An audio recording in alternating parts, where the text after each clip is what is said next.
Dawah is tricky because there's a fine line and there's a balance to be had between presenting Islam in a faithful and unapologetic, robust way, confident way, and also taking people's life circumstances into consideration. Not everybody has the faith once they see the light or they convert or they start practicing to just run away and abandon all of their sin at once. In a perfect world, we would, right? But the reality is that many people don't. And so there's always this question, and it's a judgment call in dawah, and it's a kind of a gray area when you make things sequential, right? It's like, okay, well, we prioritize and we take the biggest things first, aqeedah issues, obviously the shahada comes first and everything about your worship and your understanding of who Allah is, etc., etc. Then move down to certain fiqh issues, right, that can come later. So sometimes you have to tolerate these things. These are things that we discuss all the time with the ulama in Medina. Sheikh Abdullah would always tell the story of Umar, where once the armies, they reached Sham, a certain point in Sham, they ran into some sort of tribal chieftain who he said, basically, he's like, I'm not going to convert to Islam unless I get to be the Khalifa after Umar. And so the Muslims were shocked by this, and they wrote back to Umar radiallahu anhu, to see his opinion. And now you and me, I mean, in this modern era, we'd be like, that's crazy. Like, this person is, trying to water down Islam, and he's, I don't know, whatever you would call him, a simp or unfit or whatever. I don't know what the terminology is these days. And Umar radiallahu anhu, he wrote back, he said, tell him he can have it. Tell him he can have it. And then he provided his reasoning. He said, because if Allah subhanahu wa ta'ala can guide him to the shahada, then Allah subhanahu wa ta'ala can keep guiding him after that. People are in flux, right? People are changing. And so if someone takes the first step, who knows how many steps they're going to continue to take. I had one professor in the Islamic University of Medina who used to be involved with iftah. He used to be, a mufti, right? So he would deal with people and their situations. And he would always tell us a story.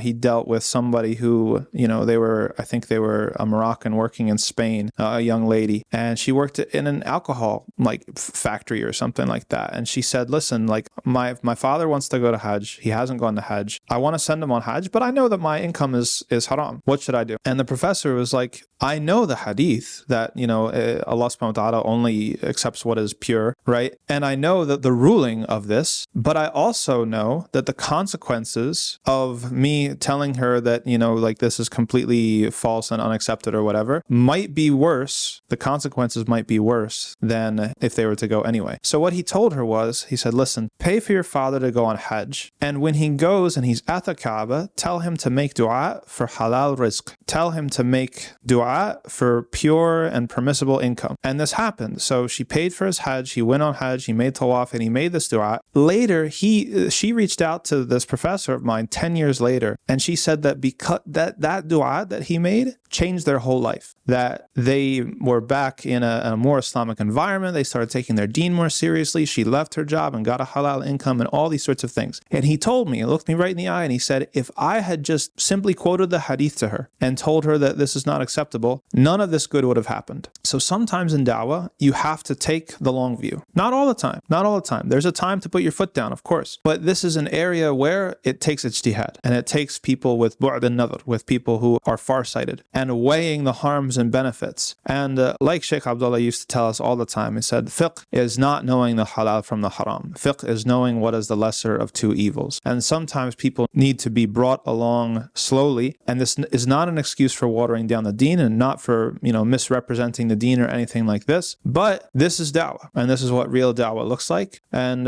we ask Allah subhanahu wa ta'ala to make us successful and to give us tawfiq.